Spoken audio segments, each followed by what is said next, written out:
It's high time we got our story straight. You said you wanna come and get it then. Bonjour à tous, c'est Pokéocard et on se retrouve aujourd'hui pour la première ouverture Yu-Gi-Oh! Donc cette ouverture sera dédiée au dernier deck Yu-Gi-Oh! Qui est sorti la semaine dernière, donc le deck Empereur des Ombres, qui fait donc revenir l'archétype des monarques. Donc je vous laisse le texte derrière pour ceux qui veulent lire. Donc on nous dit que ce deck de structure contient 36 cartes communes, 2 cartes ultra rares, 3 cartes super rares, une carte jeton et ce qu'il y a d'habitude dans les decks. Donc on va tout de suite passer à l'ouverture. Sans plus attendre. Donc hop. Donc comme d'habitude, on a le tapis de jeu avec le livret et ce qui nous intéresse, les cartes. Donc je vais montrer le tapis pour ceux qui veulent le voir. Donc on le verra pas bien. Donc là il y a la même illustration que sur la boîte. Et à côté il y a un autre monarque. Donc joli, un joli tapis. Ça va, sympa, franchement vraiment les dessins sont cool, c'est assez sympa. Donc on va passer à l'ouverture du deck en lui-même. Donc faut savoir que moi les monarques je ne connais pas trop. Il paraît que c'est assez sympa à jouer. Parce qu'en fait c'est un archétype où il faut sacrifier pour pouvoir utiliser les effets des monstres. D'accord. Et donc voilà. Donc on commence. Voilà. Donc avec Aether, le monarque céleste. Franchement, elle est jolie, hein. Ouais. Alors, contrairement à Pokémon, les cartes les plus rares sont en première, donc du coup, le suspense est inversé presque. Ouais, c'est vrai. Donc ensuite, on a Erebus, le monarque souterrain, donc qui est l'illustration de la boîte et sur le tapis. Voilà. Donc là, on avait un type elfe en première carte, là on a un type zombie. Ensuite, on a Eidos, l'écuyer souterrain. Des cartes assez sombres. Ouais, franchement, on voit pas très bien quand on n'est pas en face. Moi qui suis pas en face, du coup, je les vois presque mieux dans la caméra que là où je suis. C'est marrant, mais elles sont quand même vachement jolies, quoi. Ouais. Ensuite, on a Idéal, l'écuyer céleste. Donc, on a toujours l'inverse. Là, c'est une carte assez claire pour le coup, avec un joli effet, avec la lumière. Ouais, on dirait vraiment presque des je sais pas des flammes, mais c'est sympa. Ouais. Et donc, c'est un guerrier, celui-ci. Ensuite, on a une première carte magie, donc qui est Panthéisme des monarques. Donc là aussi, on a justement les deux côtés. J'aime bien le côté symétrique, c'est sympa. Ouais. Voilà. Et donc on se passe ensuite aux cartes, on va dire, communes.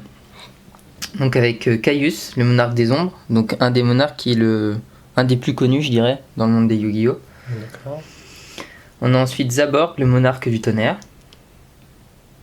Donc voilà, donc là par exemple son effet c'est si cette carte est invoquée par sacrifice, ciblez un monstre sur le terrain, détruisez la cible. Donc ça vient à ce que je disais tout à l'heure.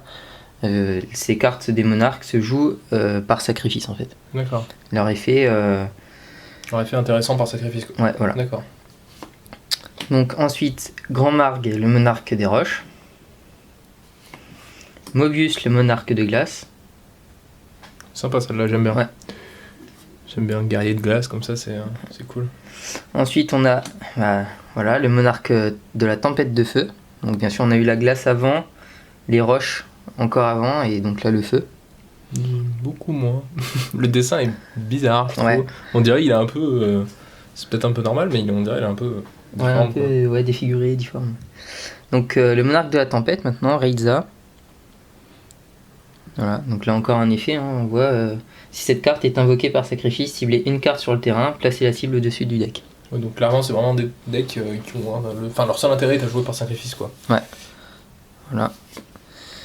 Lucius, le vassal des ombres. J'aime bien cette carte. Ouais, elle est mignonne. Enfin, c'est marrant, c'est Ouais. une espèce de petit guerrier maléfique. C'est un petit Caius en fait, j'ai l'impression. Avec la boule entre les mains comme ça, si on met côte à côte. Un Ouais, peu, oui, bah, c'est ça en fait. voilà, hein. Ouais, ça on dirait son fils quoi. Ouais. Voilà. Ensuite, on a Mitra, le vassal du tonnerre. Ouais. Assez jolie carte aussi. Landrobe, le vassal des roches. Escher, le vassal de glace.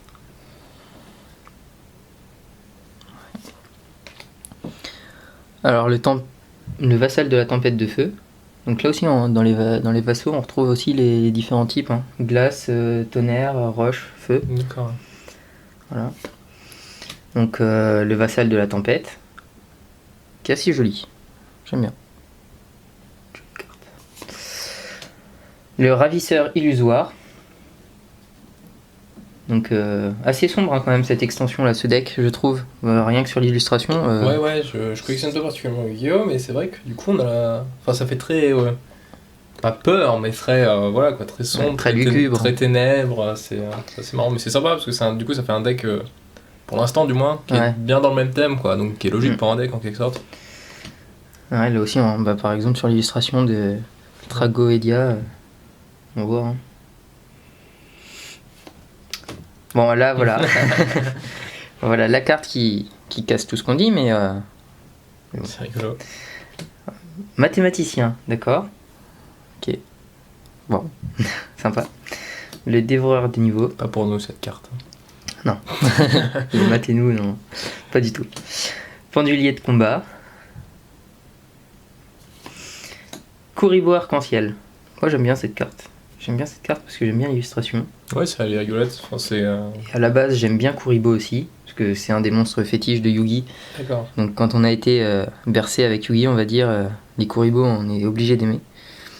En fait, Kuribo, si tu connais pas, c'est un petit monstre avec peu d'attaque et peu de défense. Donc par exemple là, il n'a que 100 d'attaque, 100 de défense.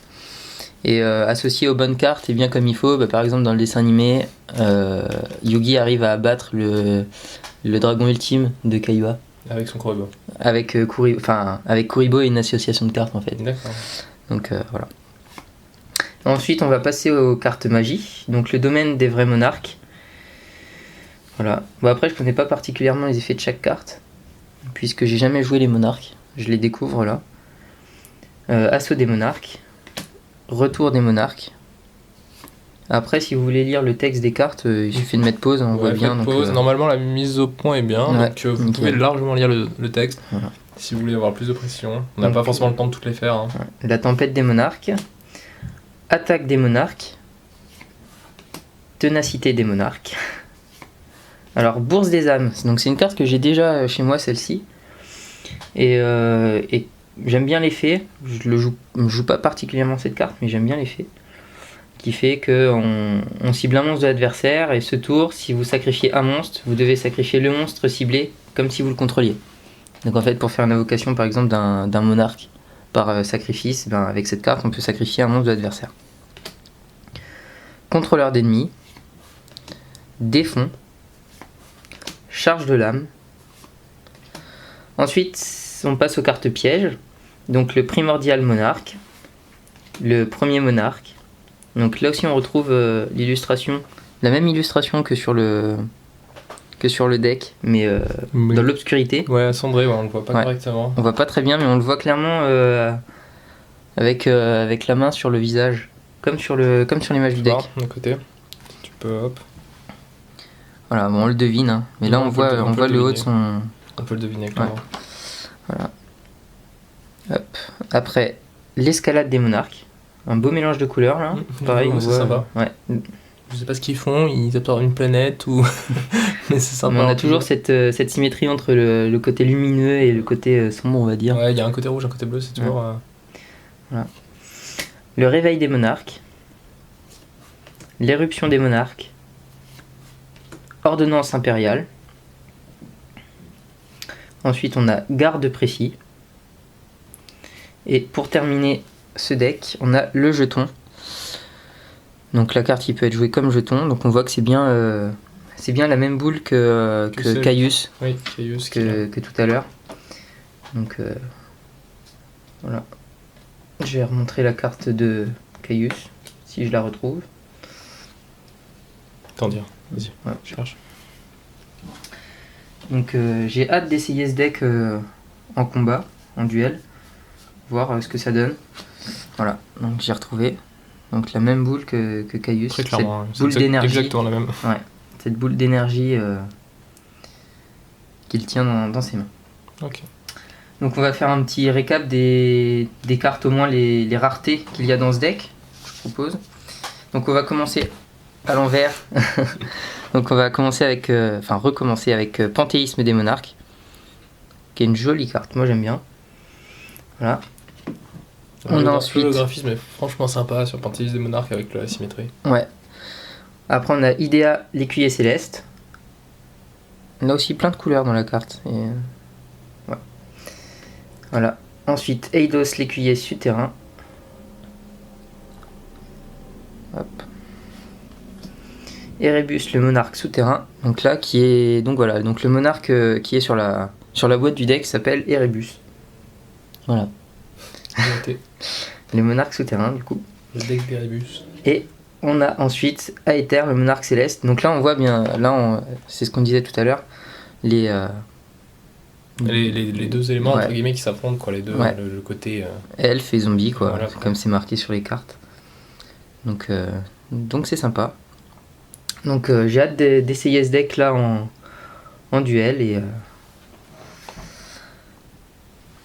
et voilà. Donc à l'occasion on vous redira ce que ça donne. Ok, bon bah très bien, n'hésitez pas à vous dire quelle carte vous avez préférée dans les commentaires, et puis bah, bonne journée à tous et à la prochaine. À la prochaine, salut. Ciao. Why don't you tell me? Why don't you tell me? Why don't you tell me that you love